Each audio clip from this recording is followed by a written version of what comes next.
90.4 மெகாஹெர்ட்ஸில் உங்கள் அண்ணா சமுதாய வானொலி. புதிய சமுதாயம் படைப்போம்.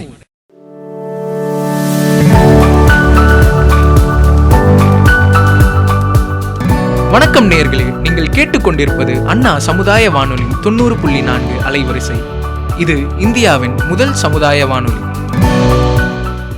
நேயர்களே, இப்பொழுது நீங்கள் கேட்கவிருக்கும் நிகழ்ச்சி மத்திய அரசின் சமூக நீதி மற்றும் அதிகாரமளித்தல் அமைச்சகம், தமிழ்நாடு அரசின் சமூக நலத்துறை, இந்திய சமுதாய வானொலி கூட்டமைப்பு மற்றும் நமது அண்ணா சமுதாய வானொலியுடன் இணைந்து வழங்கும் மூத்தோருக்கு முதல் வணக்கம்.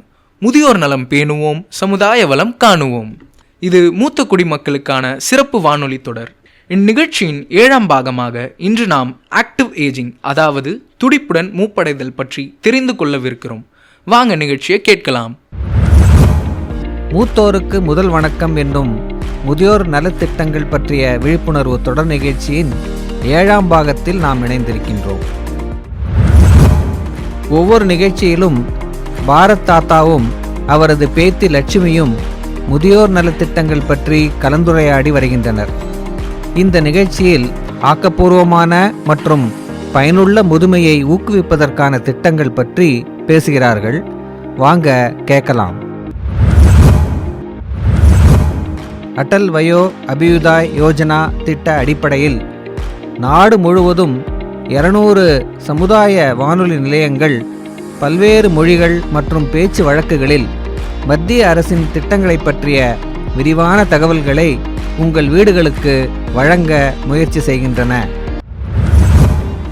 உங்களது மதிப்புமிக்க ஆழ்ந்த கருத்துக்களை உங்கள் பகுதியில் கொண்டு வருவதில் எங்கள் வானொலி நிலையம் எவ்வளவு பயனுள்ளதாக இருக்கிறது என்பதை உங்கள் கடிதங்களும் அழைப்புகளும் வெளிப்படுத்துகின்றன. நீங்கள் அல்லது உங்கள் குடும்ப பெரியவர்கள் அவர்களுக்காக வடிவமைக்கப்பட்ட இந்த திட்டங்களால் பயனடைவீர்கள் என்று நாங்கள் நம்புகிறோம். இந்திய அரசின் சமூக நீதி மற்றும் அதிகாரமளித்தல் அமைச்சகம் ஒரு முக்கிய துறையாகும். இது மாற்றுத்திறனாளிகள், பிற்படுத்தப்பட்ட மற்றும் மிகவும் பிற்படுத்தப்பட்ட வகுப்பினர், முதியவர்கள் மற்றும் பிற சிறப்பு குழுக்களுக்கு புதிய திட்டங்களின் மூலம் தொடர்ந்து பயனளிக்கிறது. தற்போது மூத்த குடிமக்களுக்கான ஒருங்கிணைந்த திட்டம் தேசிய உதவி எண் 14567 என்ற முதியோர் பராமரிப்பாளர் பயிற்சி, வயோஸ்ரீ யோஜனா, கண்புரை அறுவை சிகிச்சை திட்டங்கள் மற்றும் பெற்றோர் மற்றும் மூத்த குடிமக்களின் பராமரிப்பு மற்றும் நலச்சட்டம் போன்ற திட்டங்கள் செயல்படுத்தப்படுகின்றன. இந்த முன்முயற்சிகள் முதியோர்களுக்கு சமூக பாதுகாப்பு, சுகாதாரம் மற்றும் நிதி உதவி வழங்குவதை நோக்கமாக கொண்டுள்ளன. இருப்பினும் இந்த திட்டங்களின் பலன்களை முழுமையாக பெற மூத்த குடிமக்கள் சுறுசுறுப்பாகவும் ஈடுபாட்டுடனும் இருப்பது அவசியம். எப்படி? சரி, இன்று பாரத் தாத்தாவும் பேத்தி லட்சுமியும் இந்த திட்டங்களை பற்றி விவாதிப்பதற்கு தயாராக இருக்கிறார்கள். அது மட்டுமல்லாமல் வயதான காலத்தில் சுறுசுறுப்பான வாழ்க்கை முறையை பேணுவதற்கான உதவி குறிப்புகளையும் பகிர்ந்து கொள்ள இங்கு வந்துள்ளனர்.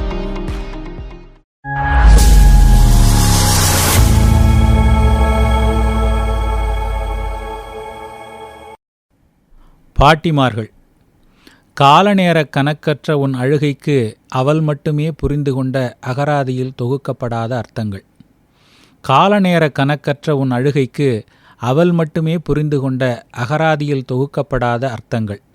தவறி விழுந்தபோதெல்லாம் வாசற்படியோடும் தெருவில் இடறி விழச் செய்த பருக்கை கல்லோடும் அவள் செய்து வைத்த சமரசங்கள். தவறி விழுந்த போதெல்லாம் வாசற்படியோடும் தெருவில் இடறி விழச் செய்த பருக்கை கல்லோடும் அவள் செய்து வைத்த சமரசங்கள். முழுதாய் மொழி அறியாத வயதில் நீ கண்ணுறங்க அவள் சொல்லி தீர்த்த கணக்கற்ற கதைகள். முழுதாய் மொழி அறியாத வயதில் நீ கண்ணுறங்க அவள் சொல்லி தீர்த்த கணக்கற்ற கதைகள். காலம் மறந்து விளையாடி வீடு திரும்புகையில் உன் வருகை எதிர்பார்த்து ஏங்கிக் கிடந்த பார்வைகள். உன் பசி தீராமல் தன் பசி அடங்காதவள். வலிகளை, துன்பங்களை, வாழ்நாளை மாற்றிக்கொள்ள வகை செய்து இயற்கை படைத்திருந்தால் வலிகளை, துன்பங்களை, வாழ்நாளை மாற்றிக்கொள்ள வகை செய்து இயற்கை படைத்திருந்தால் இன்று உனக்கு பாரமாய் இருந்திருக்க மாட்டாள் மூத்து தளர்ந்த தாய். அரசின் திட்டமான அடல் வயோ அபியுதய யோஜனா திட்டத்தின்படி நமது பெரியோர்களே நமது பெருமை என்பதை உணர்வோம். அவர்களை போற்றி பேணி காப்போம்.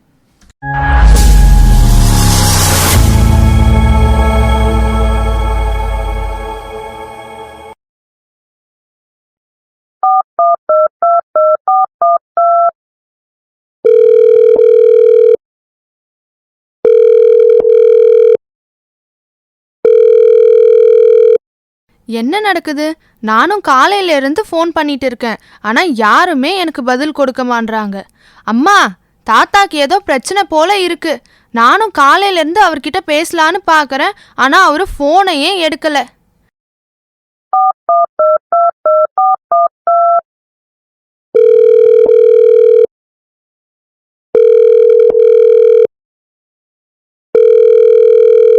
ஹலோ ஹலோ தாத்தா. சொல்லுமா, என்ன விஷயம்? என்ன தாத்தா, காலையில இருந்து எத்தனை தடவை உங்களுக்கு ஃபோன் பண்றது? எங்க இருக்கீங்க? நீங்க சரியா தானே இருக்கீங்க? எதுவும் பிரச்சனைனா இல்லையே? உங்க உடம்பு நல்லா தானே இருக்கு? தாத்தா, ஏதாவது பதில் பேசுங்க. நீ வேகமா பேசுறத நிறுத்திட்டு மெதுவா பேசினாதான் என்னால புரிஞ்சுக்கிட்டு பதில் அளிக்க முடியும். ஏன் இப்படி கேலி பண்றீங்க தாத்தா? நான் உங்களை பத்தி எவ்வளவு கவலைப்பட்டேன் தெரியுமா காலையில இருந்து? பாருமா, நான் நல்லா தான் இருக்கேன். நான் எப்படி அதை பார்க்கறது? ஒரு நிமிஷம் இருங்க, நான் உங்களுக்கு வீடியோ கால் பண்றேன். வீடியோ கால் இல்லாமலேயே நீ என்னை பார்க்கலாமே. அது எப்படி தாத்தா? ஏதாவது புதிய கண்டுபிடிப்பு இருக்கா என்ன இதுக்கெல்லாம்? புதுசெல்லாம் இல்லைம்மா, இது பல நூற்றாண்டுகள் இதுக்கு முன்ன மக்கள் பயன்படுத்தினாங்க. இப்போ அதோட பயன்பாடு மக்களிடமும் அதிகமாக இல்லை. நீங்க மாறவே மாட்டீங்களா தாத்தா? நீங்க எப்பவுமே எல்லாத்தையும் ஒரு புதிராவே மாத்துறீங்க. அப்படின்னா இந்த புதிரை நம்ம 2 பேருமே ஒன்னாவே தீர்த்துக்கலாமா? தாத்தா, நீங்களா இது? என்னம்மா ஆச்சரியமா இருக்கே. சரி சரி, இதனால தான் காலையில இருந்து நீங்க எனக்கு போனை எடுக்கவே இல்லையா? வேற என்னம்மா, நீதான் எப்போதுமே எதிர்பாராத விதமா என்னை ஆச்சரியப்படுத்துவ. அதனால தான் இன்னைக்கு நான் உனக்கு ஒரு ஆச்சரியத்தை கொடுக்க நினைச்சேன்.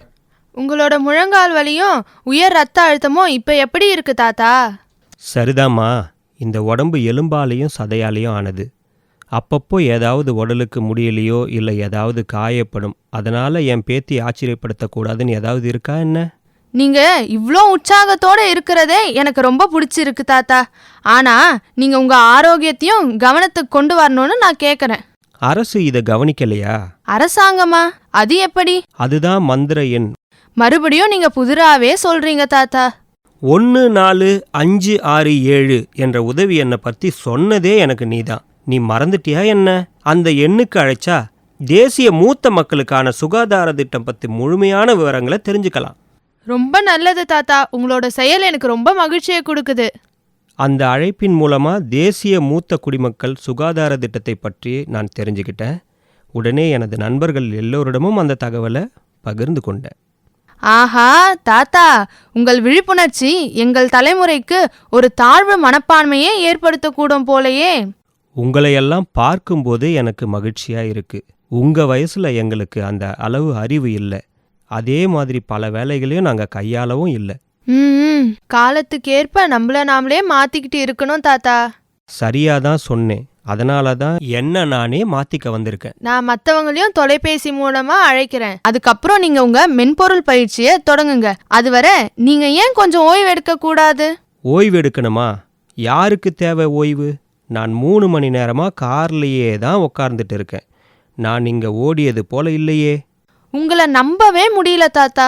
இந்த வயசுலயும் இவ்வளவு சுறுசுறுப்பா மற்றவங்களுக்கு ஒரு நல்ல எடுத்துக்காட்டா இருக்கீங்க. நீங்க மறுபடியும் வேலை செய்ய புதிய கணினி மென்பொருளை கத்துக்கிட்டு இருக்கீங்கன்னு நான் என்னோட நண்பர்கிட்டலாம் சொன்னேன். அவங்க கிட்ட சொன்னபோது அவங்க மிகவும் மகிழ்ச்சி அடைந்தாங்க. அதை பத்தி உங்களுக்கு தெரியுமா? நான் தான் மகிழ்ச்சியா இருக்கிற லக்ஷ்மி. என்னோட வேலையில இருந்து ஓய்வு பெற்ற 4 வருடங்களுக்கு பிறகு மீண்டும் பணியை தொடங்குவது ஒரு புதிய கதையோட தொடக்கமா நான் உணர்கிறேன். தாத்தா, நீங்க உங்க பணியில இருந்து தான் ஓய்வு பெற்றீங்க, வேலையில இருந்து இல்ல. நீங்க தான் எப்பவுமே வேலை செஞ்சுட்டே தானே இருக்கீங்க. ஆமாம்மா, குழந்தைகளுக்கு ஒரு நாளைக்கு 1 மணி நேரம் அல்லது 2 மணி நேரம் மட்டும்தான் கற்றுக் கொடுப்பேன். மீதி நாள் முழுக்க சும்மா தான் உட்கார்ந்துக்கிட்டு இருப்பேன். இப்படிப்பட்ட வேலைகளெல்லாம் என்ன பயன் இருக்கு? அதுதான் தாத்தா எல்லாம். அதனால தான் நான் உன்னை ஆச்சரியப்படுத்துறதுக்காக இங்கே வந்திருக்கேன். இல்ல தாத்தா, நீங்க புதிய மென்பொருளை கத்துக்கிறதுக்காக வந்திருக்கீங்க. அது குழந்தைங்களோட நல்லதுக்காகத்தான். அவர்களுக்காக சரியான வழியில் கணினி திறனை கற்றுக் கொடுக்க கிராமத்தில் யாருமே இல்லை. இந்த மென்பொருள் அவர்களுடைய தொழில் வாழ்க்கைக்கு உதவும். இப்போது அவர்கள் அனைவரும் இங்கு வர முடியாது. நீங்கள் நீண்ட நேரம் அங்கே இருக்கவும் முடியாது. அதனால தானே அதை கற்றுக்கிட்டு அவங்களுக்கும் அதை கற்றுக் கொடுக்க நினைக்கிறேன். நானும் பேசுறது அந்த விஷயம்தான். குழந்தைங்களுக்கு 1 மணி நேரம் கற்பிக்கும் செயல்பாட்டில் நீங்க ஒரு புதிய திறமையை கத்துக்கிறீங்க. அது உங்களுக்கு பயனுள்ளதாக இருக்கும். ஒரு திறமை எப்பொழுதும் வீணாகாது தாத்தா. அது 100% உண்மைதான். தாத்தா, மூத்த குடிமக்களை அர்த்தமுள்ள வேலைகளை ஈடுபட வைக்கத்தான் இங்க அரசாங்கம் அடல் வயோ அபியுதாய் யோஜனா அப்படின்னு ஒரு திட்டம் இருக்கு. கடந்த முறை நீங்கள் இதை குறிப்பிட்டிருந்தீங்க. நீங்கள் பயன்படுத்திய அந்த வார்த்தை துடிப்புடன் மூப்படைதல். இது அரசின் புதிய திட்டமா என்ன? அது என்ன என்பது கொஞ்சம் விளக்குறியா? இது ஒரு திட்டம்னா இல்ல தாத்தா, இது ஒரு தார்மீக கருத்து. எங்களை போன்றவர்கள் முடிந்தவரை சுறுசுறுப்பா இருக்க வேண்டும் என்று அரசாங்கம் விரும்புகிறது இல்லையா? சரியா சொன்னீங்க. நாம நம்ம வேலையில இருந்து ஓய்வு பெறும்போதே வாழ்க்கையில இருந்தும் ஓய்வு பெறுகிறோம். அதனால தான் நம் வேலையின் தன்மை மட்டும் மாறுகிறது. அது என்ன மாற்றம்? அரே, முன்பு நாங்கள் பணம் சம்பாதிக்க வேலை செய்தோம். இப்போது நேரத்தை கடத்த வேலை செய்கிறோம். அதுவும் பரவாயில்ல. ஆனா யாராவது வேலை செஞ்சு பணம் சம்பாதிக்க நினைச்சா அதையும் அரசாங்கமே ஊக்குவிக்குது தெரியுமா? அவர்கள் எங்களுக்கு வேலைகளை ஏற்பாடு செய்கிறார்களா? இளைஞர்களுக்கு வேலை தேடுவதில் சிரமம் உள்ளது. மூத்தவர்களான எங்களுக்கு வருமான வாய்ப்புகளை வழங்குவது பற்றி நீங்கள் பேசுகிறீர்கள். வருமானம் மட்டும் அல்ல, மூத்த குடிமக்கள் ஓய்வூதிய திட்டம், தேசிய ஓய்வூதிய அமைப்பு, அடல் பென்ஷன் யோஜனா, அது மட்டும் இல்லாம பல திட்டங்கள் போன்ற ஓய்வூதிய பலன்களும் கூட. உண்மையில்? என்னது, என்ன நம்பலையா? ஒரு நிமிஷம் இருங்க, நான் உங்களை இன்னொருத்தரோட இணைக்கிறேன். யாருக்கு?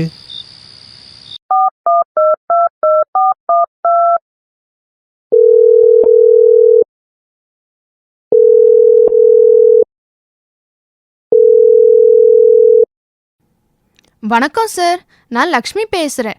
நான் உங்ககிட்ட என்னோட தாத்தா பாரத் பத்தி சொல்லி இருந்தேன் இல்லையா முன்னாடியே? எஸ். அவரும் நம்மளோட தொடர்புல தான் இருக்காரு.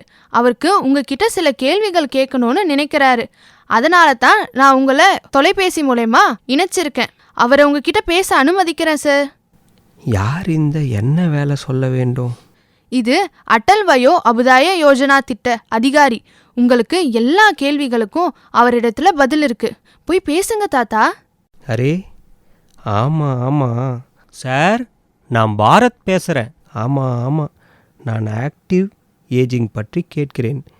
எங்களை போன்ற மூத்த குடிமக்களுக்கு அரசு வேலை வழங்குகிறது என்று லக்ஷ்மி குறிப்பிட்டார். ஆமாம். இந்த நேரத்தில் அதிகாரி பாரத் தாத்தா கிட்ட முதியோர்களுக்கான அரசு வழங்கும் திட்டத்தை பற்றி எல்லாம் விரிவாக சொல்லிட்டு இருக்காங்க. ஆக்டிவ் ஏஜினிங் அப்படின்னா துடிப்புடன் மூப்படைதல் அப்படின்னு அர்த்தம். ஆக்கப்பூர்வமான மற்றும் பயனுள்ள முதுமையை ஊக்குவிப்பதற்கான திட்டங்கள், சுறுசுறுப்பான மதிப்புமிக்க செயல்பாடுகளை தொடரும் செயல்முறையை விவரிக்கும் ஒரு கருத்தாகும். அடல் வயோ அபிதா யோஜனா இந்திய அரசின் மூத்த குடிமக்கள் நலனுக்காக தொடங்கிய ஒரு திட்டமாகும். இந்த திட்டம் மூத்த குடிமக்களின் வாழ்க்கை தரத்தை மேம்படுத்துவதற்காக பல்வேறு சேவைகளையும் ஆதரவுகளையும் வழங்குகிறது. திட்டத்தின் முக்கிய அம்சங்களா உறுதி மற்றும் பாதுகாப்பு பற்றி பார்க்கலாம். இது அவர்களின் உடல் ஆரோக்கியத்தையும் மனநலத்தையும் சமூக பங்களிப்பையும் மேம்படுத்துதலை குறிக்கிறது. இதன் மூலம் மூத்த குடிமக்கள் சுயமரியாதையுடனும் செயல்படக்கூடிய ஆற்றலுடனும் வாழ முடியும். அடுத்து உடல் ஆரோக்கியம். யோகா, நடைப்பயிற்சி, உடற்பயிற்சி போன்ற தினசரி செயல்பாடுகளில் ஈடுபடுதல். ஆரோக்கியமான உணவு பழக்கங்கள் மற்றும் தன்னலமற்ற வாழ்க்கை முறை. அடுத்து மனநலம். மன அழுத்தம் குறைக்கும் செயல்பாடுகளில் ஈடுபடுதல், மெடிடேஷன், குடும்ப உறவுகள் மற்றும் நண்பர்களுடன் நெருங்கிய தொடர்பு ஏற்படுத்துதல். அடுத்ததாக சமூக பங்களிப்பு. சமூக நிகழ்ச்சிகள் பங்கேற்பது, தன்னார்வ சேவைகள் மூலம் சமூகத்துக்கு பங்களிப்பது, அதாவது வருங்காலத்துக்கான சுயநிதி திட்டங்களை உருவாக்குதல், தொழில்நுட்பம் கற்றுதல், கலை ஆர்வங்களை மேம்படுத்துதல், புதிய மொழிகளை கற்றல், பாடல், ஓவியம் போன்ற புதிய திறமைகளை வளர்த்து கொள்ளுதல். வாழ்க்கையின் ஒவ்வொரு தருணத்தையும் உற்சாகமாக அனுபவிக்க முடியும். முதியோர்கள் வாழ்க்கையின் இறுதி கட்டத்திலும் ஆரோக்கியமாகவும் சுயமரியாதையுடன் சமூகத்தில் எந்த ஒரு முக்கிய பங்கினராகவும் வாழ முடியும். சமூகத்தில் சிறந்த பங்களிப்பு செய்த மூத்த குடிமக்களுக்கு விருதுகளை வழங்குதல். மேலும் தகவல்களுக்கு மூத்த குடிமக்கள் உதவிக்கான 14567 என்ற இலவச ஹெல்ப்லைன் எண்ணை தொடர்பு கொண்டு திட்டம் குறித்த மேலும் தகவல்கள் பெறலாம். மிக்க நன்றி ஐயா, எல்லாவற்றையும் விரிவாக விளக்கியுள்ளீர்கள். இங்க பாருங்க தாத்தா, என்னோட நண்பர்களும் இப்ப இங்க தான் இருக்காங்க. ஹலோ தாத்தா, நான் இப்போ உங்களோட வகுப்புகளை தொடங்க ஆரம்பிக்கலாமா? குழந்தைகளே, நான் உங்களைப் போல் புத்திசாலி இல்லை. எனக்கு கணினியின் அடிப்படைகள் மட்டுமே தெரியும். எனக்கு கற்றுத்தருவீர்களா? தாத்தா, புத்திசாலித்தனத்தை பற்றியெல்லாம் எனக்கு சொல்ல முடியாது. ஆனால் நீங்கள் விருப்பத்தோடு இருக்கீங்க தாத்தா, அதுவே போதும் எனக்கு. உங்களை போன்ற குழந்தைகளை பார்ப்பது எனக்கு தேவையான அனைத்து ஆற்றல்களையும் தருகிறது. நான் சற்று தாழ்வாக உணரும் போதெல்லாம் இங்குள்ள லக்ஷ்மி குண்டு என்னை உலுக்கி ரீசார்ஜ் செய்கிறது. தாத்தா, லக்ஷ்மி எங்ககிட்ட நீங்க ஏதோ கணக்கு அலுவலகத்துல வேலை செஞ்சதா சொன்னா. ஆமாம், அதுதான் சரி. அப்படின்னா உங்களுக்கு இந்த வரிகள், பங்குச்சந்தைகள், நாட்டின் நிதிநிலை அறிக்கை தாக்கல் என்ற பட்ஜெட்டு, அதை பற்றிலாம் அனைத்துமே தெரிந்திருக்க வேண்டுமே. நான் செய்கிறேன், ஆனால் ஏன் கேட்கிறீர்கள்? நீங்க ஏதோ புத்திசாலியே இல்லைன்னு சொன்னீங்க. ஆனால் எங்களை பாருங்க, நாங்கள் எல்லாம் கோச்சிங் வகுப்புக்கு போயும் இந்த பாடத்தில் வெறும் தேர்ச்சி மதிப்பெண் தான் பெற்றோம். ஆனால் நீங்கள் கணக்கு மற்றும் வரிகள் விஷயத்தில் ரொம்ப எளிமையாக கையாளுறீங்க. ஓ, அது அவ்வளவு கடினம் அல்ல. எங்களுக்கு எப்பவுமே ரொம்ப சலிப்பாவே இருக்கு. அதனால தான் நீங்கள் நன்றாக ஸ்கோர் செய்யவில்லை. ஏனென்றால் உங்களுக்கு அதில் ஆர்வம் இல்லை. நாங்கள் தான் அதை கட்டாயத்தின் பேரில் படிக்கிறோமே தாத்தா. உங்களுக்கு தெரியுமா, நான் பல நேரம் என் ஆசிரியர் நடத்திட்டு இருக்கும்போது கடைசியில் உட்காந்து தூங்கிட்டு தான் இருப்பேன். ஆரம்பத்தில் இது சலிப்பாக தோன்றலாம். ஆனால் நீங்கள் அதை புரிந்து கொள்ள ஆரம்பித்தவுடன் எதுவும் சுவாரஸ்யமானது அல்ல. எங்க கிராமத்துல என்னோட பாரத் தாத்தா குழந்தைங்களுக்கு பொருளாதாரம் பற்றியெல்லாம் சொல்லித்தர ஆரம்பிச்சிருக்காரு என்று சொல்லியிருக்கேன். அது மட்டும் இல்லாம இதனால அந்த பசங்க மதிப்பெண்களை கூட ரொம்பவே வித்தியாசமா எடுக்கிறாங்க, அதாவது ரொம்பவே அதிகமா எடுக்கிறாங்க. அப்படின்னா ஒரு ஒப்பந்தம் செய்து கொள்ளலாமா? கொடுக்கல் வாங்கல் ஏற்பாடு. இதை பத்தியெல்லாம் நான் உங்ககிட்ட சொல்லியிருக்கேன்ல. நீங்க என்ன சொல்ல வரீங்கன்னு எனக்கு சுத்தமா புரியல. நீங்க எங்களுக்கு வரிகளை பத்தி சொல்லிக் கொடுங்க, பதிலுக்கு நாங்க உங்களுக்கு கணினி திறன்களை பற்றி கற்பிக்கிறோம். அட அட, என்ன ஒரு அருமையான ஒப்பந்தம் இது. தயவு செஞ்சு தாத்தா இதை ஒத்துக்கோங்க. ஆனா தாத்தா தான் கிராமத்துல இருக்காரு, அவரால் உங்களுக்கு எப்படி ரொம்ப நேரம் சொல்லித்தர முடியும்? அதெல்லாம் ஒன்றும் இவ்வளோ பெரிய பிரச்சனை இல்லை தாத்தா. தொழில்நுட்பத்துக்கு ஏற்றவாறே இருக்கிறார். அதனால் அவர் எங்களுக்கு வகுப்புகளில் தூரத்திலிருந்து கூட நடத்த முடியும். நான் சொல்கிறது சரிதானே தாத்தா? ஒப்பந்த வேலை செய்யலாம். நீங்கள் எனக்கு கற்பிப்பீர்கள், நான் உங்களுக்கு கற்பிப்பேன்.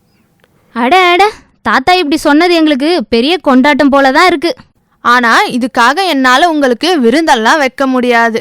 ஆனா ஒரு ஒப்பந்தம் வேணா நம்ம நிச்சயம். அது எப்படி? ஏதாவது சாப்பிடுவது மூலமாகவா என்ன? நம்ம சாப்பிடலாம், ஆனா அதுக்கு முன்னாடி நம்ம கொஞ்சம் பாட்டெல்லாம் பாடலாமா? சரி, அப்ப சொல்லுங்க, நான் இப்போ எந்த பாட்டு உங்களுக்கு கேட்கறதுக்கு வைக்கட்டும்? பாட்டை கேட்கலாம் போடுறதில்ல, நம்மளே பாட போறோம். என்னது, பாட போறீங்களா? யாரு பாட போறா? நீ மட்டும் பாட்டு பாடுனா நாங்க எல்லாம் எங்க காதை மூடிக்குவோம். லக்ஷ்மி, நீ கொஞ்சம் பாட. லக்ஷ்மி நல்லா தான் பாடுவேன், ஆனா என்னோட தாத்தா அதை விட சூப்பரா பாடுவாரு தெரியுமா? ஐயோ, நான் ஒரு காலத்தில் கிராமத்து குழுவுடன் பாடுவேன். இப்போது அவ்வளவா இல்லை. தயவு செஞ்சு பாடுங்க தாத்தா. உண்மையான கிராம இசை பாடெல்லாம் நேர்ல கேட்க வாய்ப்பு கிடைக்குமா என்ன? சரி சரி. தாத்தா, நாங்கள் லக்ஷ்மியோட ஃப்ரெண்ட் மட்டும் கிடையாது, உங்களுக்கும் இப்போ ஒரு ஆசிரியர். அதனால நாங்க சொல்றத நீங்க கேட்கணும். யாரோ உள்ள இருந்து தோலை கொண்டு வா. லக்ஷ்மி, நீ எனக்கு உதவுகிறாயா இல்லையா? சரிங்க தாத்தா. ஒரு ஊருல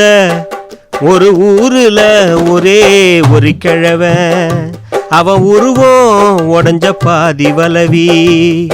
ஒரு ஊருல ஒரே ஒரு கிழவன், அவன் உருவம் உடஞ்ச பாதி வலவி. வெத்த வெத்தலை போட்ட வாயு காவிய உடுத்தோம், வெத்தலை போட்ட வாயு காவிய உடுத்தோம். அவன் துப்பிய இடமெல்லாம் ஓவியம் கிடக்கும், அவன் துப்பிய இடமெல்லாம் ஓவியம் கிடக்கும்.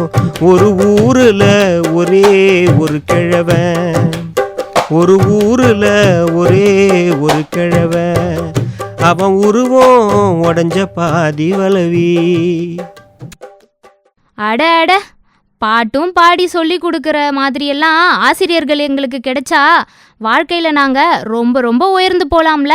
இப்போ நீங்களும் எங்களுக்கு ஒரு ஆசிரியர் தான்.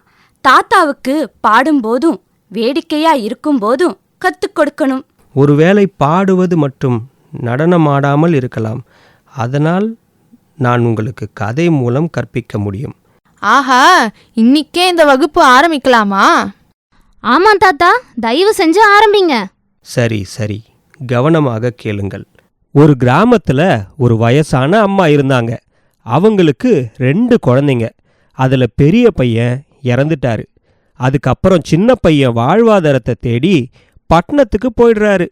போனதுக்கு அப்புறம் அவங்க அம்மா மட்டும் தனியாக இருக்காங்க. பையன் பட்டணத்துக்கு போன கொஞ்ச நாள்லேயே ஒரு நாள் இரவு முன்பின்னே தெரியாத ஒருத்தர் வீட்டுக்கு வராரு. அந்த அம்மா வீட்டு வாசல்ல வந்து கதவை தட்டி அன்னைக்கு இரவு மட்டும் தங்கிக்கிறதுக்கு இடம் கிடைக்குமான்னு கேட்குறாரு. அந்த அம்மாவும் சரி வாங்க தங்கிக்கங்க அப்படின்னு சொல்கிறாங்க. அன்னைக்கு இரவு அவங்களுக்கு தேவையான சாப்பாடு, இடம் எல்லாத்தையும் அந்த அம்மா கொடுக்குறாங்க. பேசிட்டு இருக்கும்போது அந்த அம்மா நீங்கள் எங்கே இருந்து வரீங்க அப்படின்னு கேட்கும்போது அவர் நான் எந்த ஊர்ல இருந்தும் வரல, நான் வெளி உலகத்துல இருந்து வரேன் அப்படின்னு சொல்கிறாரு. அந்த வெளி உலகம் எங்கே இருக்கு? வெளி உலகம் அப்படின்னா அந்த அம்மாவை பொறுத்த வரைக்கும் கடவுள் இருக்கிற இடம். அதனால் கடவுள்கிட்ட இருந்து வந்திருக்கிற தூதுவனா இருக்குமோ, நம்ம பையனை பற்றி ஏதோன்னு சொல்ல வந்திருக்கிறாரோ அப்படின்ற எண்ணம் அவங்களுக்கு வருது. அதனால் தன்னோட பையன் எப்படி இருக்கான் அப்படின்னு தெரிஞ்சுக்கிறதுக்காக அவங்க என்ன பண்ணுறாங்கன்னா, வந்திருப்பவர்கிட்ட என்னோட பையன் நீங்கள் பார்த்தீங்களா, அவனும் கடவுள்கிட்ட இருக்கிறான்னு நான் நினைக்கிறேன், அவனை என்னைக்காவது பார்த்தீங்களா அப்படின்னு கேட்கும்போதே அவர் என்ன சொல்கிறாருன்னா, உங்கள் பையனுக்காகத்தான் நான் வந்தேன், உங்கள் பையனும் நானும் ஒரே இடத்துல தான் இருக்கோம், உங்கள் பையன் கடவுளோட அன்னப்பறவைகள் எல்லாம் மேய்க்கிற வேலையில் இருக்காரு, அந்த அன்னப்பறவைகள் எல்லாம் சொல்கிற பேச்சை கேட்கவே கேட்காது, எதனா ஒரு முள்புதருக்குள்ளே போய் ஒளிஞ்சுக்கிட்டு இருக்கும், அதை தேடி பிடிச்சிட்டு வர இவன் ரொம்ப கஷ்டப்படுறான், அதனால் அவனுடைய துணியெல்லாம் கிழிஞ்சு போயிடுச்சு, அதனால் அவனுக்கு புது துணி எடுத்துகிட்டு போகணும், வேற துணி செருப்பு எல்லாம் வாங்கிறதுக்கு அவனுக்கு கொஞ்சம் பணம் தேவைப்படுது, அதனால் அந்த பணத்துக்காகத்தான் நான் இங்கே வந்தேன் அப்படின்னும் சொல்கிறாரு. இதை கேட்ட உடனே அவங்க அம்மா ரொம்ப வருத்தப்பட்டு அழுதுடுறாங்க. நம்ம பையனுக்கு உதவும் என்பதற்காக அவங்க கிட்ட இருக்கிற துணி காசு எல்லாத்தையுமே கொடுக்குறாங்க. அடுத்த நாள் காலையில் கொடுத்தது எல்லாத்தையுமே வாங்கிட்டு போயிட்டு வரேன்னு சொல்லிட்டு போகிறாரு. அவர் போன 2 நாளில் பட்டணத்துக்கு போன பையன் திரும்பி வரான். திரும்பி வந்து அவன் சாப்பிட்டுக்கிட்டு இருக்கும்போது அவங்க அம்மா வந்து இது மாதிரி ஒரு விஷயம் நடந்தது, உன்னுடைய அண்ணன்கிட்ட இருந்து ஒருத்தர் வந்தார், அண்ணனுக்கு பணம் துணி எல்லாம் தேவைப்படுதுன்னு கேட்டதுக்கு கொடுத்தோம் அனுப்பியிருக்கேன். அதை கேட்டதும் அந்த பையனுக்கு கோபமாக வருது. கோபத்தில் அம்மாவை திட்டுறாங்க. கொஞ்சமாவது உனக்கு அறிவு இருக்கா? செத்து போனவங்க எப்படி திரும்பி வருவாங்க? செத்து போன உன்னோட பையன் வந்திருக்கான்னு சொல்லி துணியெல்லாம் கொடுத்து ஏமாந்துட்டியே அப்படின்னு கேட்குறாரு. இப்படியே நீ பண்ணிட்டு இருந்தனா நான் சம்பாதித்தது எல்லாம் நீ செலவு பண்ணுவேன்னு சொல்கிறாரு. யார்கிட்டையாவது இப்படி பண்ணி ஏமாந்துடுவ, நான் கடங்காரனா மாறிடுவேன், அதனால் நான் ஊருக்கே போயிடுறேன், பட்டணத்துக்கே போயிடுறேன், இனிமேல் என்னை கூப்பிடாத அப்படின்னு சொல்லிட்டு கோபத்தில் கிளம்புறார். அந்த அம்மா ரொம்ப வருத்தப்பட்டு, உண்மைதாம்மா, ஒரு அம்மா மனசுலேருந்து பார்க்கும்போது பையனை பற்றி கேட்கும்போது ரொம்ப மனசு கஷ்டமாக போயிடுச்சு, அது அம்மா பாசத்தில் பண்ண தவறு, என்னை மன்னிச்சிடு, இதுக்கு அப்புறம் பண்ண மாட்டேன் அப்படின்னு சொல்கிறாங்க. இந்த உலகத்தில் இருக்கிற பாதி பேர் இப்படி தான் இருக்காங்க, முட்டாள்களாக தான் இருக்காங்க. ஏன் இப்படி பண்ணுறீங்க அப்படின்னு திரும்பியும் அவன் திட்டுறான். அவங்க அம்மா இதுக்கு அப்புறம் இந்த மாதிரியெல்லாம் நடக்காது அப்படின்னு சொல்லும்போது அவன் திட்டிக்கிட்டே போயிட்டு இருக்கான். கிளம்பி போகும்போது உன்னை விட பெரிய முட்டாளை பார்த்தா நான் திரும்பி வரேன் அப்படின்னு சொல்லிட்டு அவன் போய் விடுகிறான். போகிற வழியில் ஒரு ஜமீன்தார் வீட்டை அவன் பார்க்குறான். அந்த வீட்டுக்கு வெளியில் நிறைய ஆடுகள் நிற்குது. திடீர்னு அவன் ஏதோ யோசனை வந்து ஆட்டுக்கு முன்னாடி போய் நின்று பேசுகிறான். அவன் உக்காந்து பேசிக்கிட்டு இருக்கிறத மாடியிலிருந்து ஜமீன்தாரோட மனைவி வந்து ஜன்னல் வழியாக பார்க்குறாங்க. பார்த்துட்டு வேலைக்காரியை என்னன்னு பார்த்துட்டு வா அப்படின்னு அனுப்பி வைக்கிறாங்க.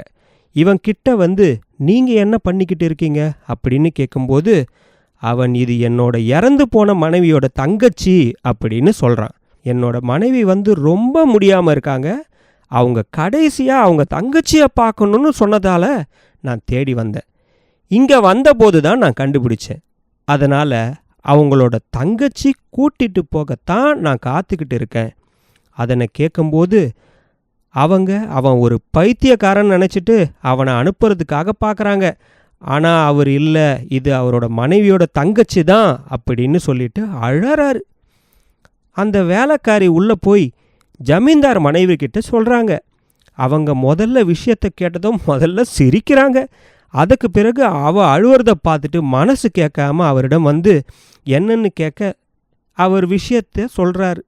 அதுக்கு அவங்க ஆடு வந்து குட்டி போட்டு இருக்கு, அதனால் அந்த குட்டியும் அழைத்து கொண்டு போ, எங்களோட வண்டியையும் எடுத்துகிட்டு போ, சீக்கிரமாக போய் உன் மனைவியிடம் காமிச்சிட்டு சீக்கிரமாக வந்துடு அப்படின்னு சொல்கிறாங்க. அவன் அவர்களிடம் நன்றி சொல்லிட்டு அந்த ஆட்டையும் வண்டியும் எடுத்துக்கிட்டு போயிடுறான். அவன் போன கொஞ்ச நேரத்திலேயே ஜமீன்தாரும் வராரு. அவரிடம் அவரது மனைவி நடந்த அனைத்தையும் சொல்கிறாங்க. அவர் உடனே கோவப்பட்டு, இப்படியெல்லாம் நடக்குமா, ஒருத்தவங்க இப்படி இருக்க முடியும், உன்னை ஒருத்தன் நல்லா ஏமாத்திட்டு போயிட்டான் அப்படின்னு பயங்கரமாக திட்டுறாரு. அதுக்கப்புறம் நான் கொஞ்சம் தூரம்தான் போயிருப்பான் என்று அவரும் பின்னாடியே குதிரை எடுத்துக்கொண்டு போய் பார்க்கிறார். அந்த பையன் போன வழியிலேயே போகிறாரு. கொஞ்ச தூரத்தில் அந்த ஆடியெல்லாம் எடுத்துகிட்டு போன பையனுக்கு சந்தேகம் வருது, நம்மளை யாராவது பின்தொடர்ந்து வருவாங்களோ. அதனால் அந்த ஆட்டையும் வண்டியும் ஒரு இடத்துல மறைச்சி வைக்கிறான். அதன் பிறகு ஒரு மரத்தடியில் உட்கார்ந்து இருக்கிறான். அந்த வழியாக வந்த ஜமீன்தார் இவனை பார்த்துட்டு, இந்த வழியாக யாராவது வண்டியில் ஆட்டோட போகிறாங்களான்னு கேட்குறாரு. அதுக்கு, ஆமாம், இந்த வழியாக தான் போனாங்க, என்னிடம்தான் வழி கேட்டாங்க, இப்படியே போனால் ஒரு மார்க்கெட் வரும் அப்படின்னு சொன்னான். அதற்கு பிறகு அந்த ஜமீன்தார் வந்து நடந்த விஷயத்த மொத்தமாக சொன்னார். மார்க்கெட்டில் காட்டி வித்துட்டா நீங்கள் எப்படி கண்டுபிடிப்பது என்று கேட்கிறான். பார்த்தேன் அப்படின்னு சொன்னான். அதற்கு அந்த ஜமீன்தார், என்னுடைய குதிரையை எடுத்துட்டு போய் அந்த பையை எங்கே இருந்தாலும் பிடிச்சிட்டு வா, நான் பின்னாடியே வரேன் அப்படின்னு சொல்கிறாரு. அதுக்கு அவன், இல்லை, என்னால் முடியாது, என்னால் போக முடியாது அப்படின்னு சொல்கிறான். அதற்கு அந்த ஜமீன்தார், நான் உனக்கு 1000 ரூபாய் தரேன், எனக்காக இந்த வேலையை செய் அப்படின்னு சொல்கிறார். இப்போ தான் நான் கஷ்டப்பட்டு பருந்தை பிடிச்சி வந்திருக்கேன், நான் போயிட்டு வந்து பருந்து பறந்து போயிடாதா, அதனால தான் நான் போக மாட்டேன் அப்படின்னு சொல்கிறான்.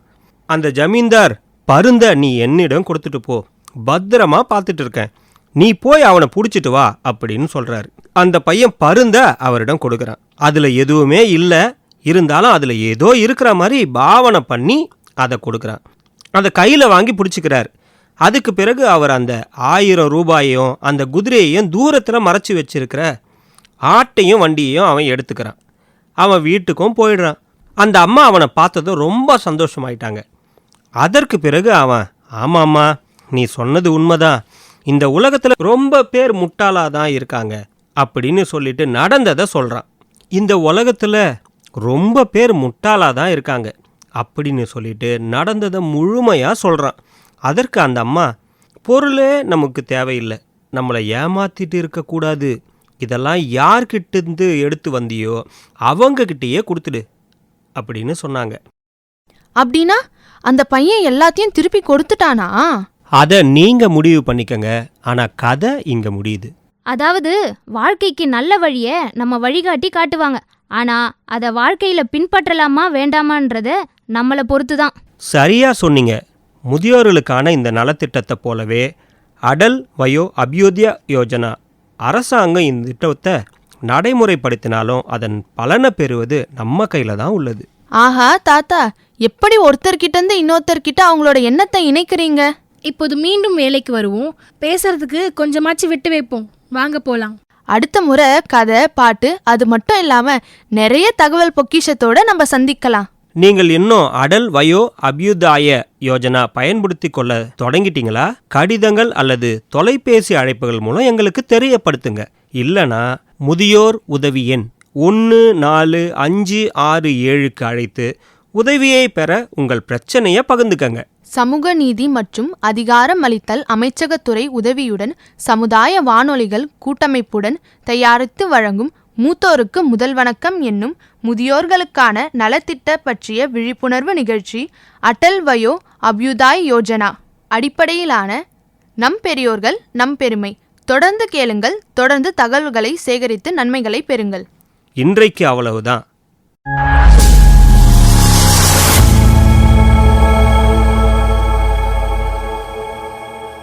முதுமை போற்றுவோம். நடவாடும் தெய்வமிங்கு நிழலாடக் கண்டு நின்றேன், வயதான பெற்றோர் வந்து வரமளிக்க நிற்கக் கண்டேன். நடமாடும் தெய்வமிங்கு நிழலாடக் கண்டு நின்றேன், வயதான பெற்றோர் வந்து வரமளிக்க நிற்கக் கண்டேன். நெற்றியின் வரிகள் தன்னில் வாழ்த்து வரி ஓடக் கண்டேன், தோல் கொண்ட சுருக்கங்களில் அனுபவத்தின் ரேகை கண்டேன். கன்னத்தின் குழிகளிலே பல நூறு கதைகள் கண்டேன், நரைதவழும் சிகைதண்ணில் உள்ளத்தின் வெளுப்பைக் கண்டேன். நடுங்கும் விரல் திருநீற்றில் பேயும் கூட ஓடக் கண்டேன், தந்தை சொன்ன அரசியலில் சர்வதேசம் அடங்கக் கண்டேன். கதை கேட்டு துயில் செல்லும் பிள்ளை பார்த்து பொறாமை கொண்டேன், பெயரனோடு பிள்ளையாகும் தந்தை கண்டு சிந்தை மறந்தேன். அன்னை கையில் அன்னம் அமிர்தமாகும் விந்தை கண்டேன், தந்தையிட்ட அச்சாணியில் குடும்பத்தேர் ஓடக் கண்டேன். ஏற்றிவிட்ட ஏணியாகி ஏற மறுக்கும் எளிமை கண்டேன், மனம் கலைத்தால் மறுநிமிடம் ஓடி வந்து தேற்றக் கண்டேன். பெற்றோரின் சேமிப்பை கரைக்கின்ற பிள்ளைகளுண்டு, பெற்றோரின் சேமிப்பாய் சில பிள்ளைகள் இருப்பதுண்டு. கரையை காத்து நிற்கும் சேமிப்பு ஆவோமா, அவர் கண்கள் கரையாமல் காத்து நிற்போமா? முதியோர் கண்ணீரின் ஒவ்வொரு சொட்டும் வம்சமழிக்கும் தீயை மூட்டும், அவர் முகத்தில் பூக்கின்ற புன்னகை முட்டும் குடும்ப விளக்கில் எண்ணெய் ஊற்றும். அவர் முகத்தில் பூக்கின்ற புன்னகை முட்டும் குடும்ப விளக்கில் எண்ணெய் ஊற்றும். நன்றி. அரசின் திட்டமான அடல் வயோ அபியுதய யோஜனா திட்டத்தின்படி நமது பெரியோர்களே நமது பெருமை என்பதை உணர்வோம், அவர்களை போற்றி பேணி காப்போம். நேயர்களே, இதுவரை நீங்கள் கேட்டது மத்திய அரசின் சமூக நீதி மற்றும் அதிகாரமளித்தல் அமைச்சகம், தமிழ்நாடு அரசின் சமூக நலத்துறை, இந்திய சமுதாய வானொலி கூட்டமைப்பு மற்றும் நமது அண்ணா சமுதாய வானொலியுடன் இணைந்து வழங்கிய மூத்தோருக்கு முதல் வணக்கம், மூத்த குடிமக்களுக்கான சிறப்பு வானொலி தொடர் நிகழ்ச்சியின் 7ஆம் பாகம். முதியோர் நலம் பேணுவோம், சமுதாய வளம் காணுவோம். நன்றி, வணக்கம்.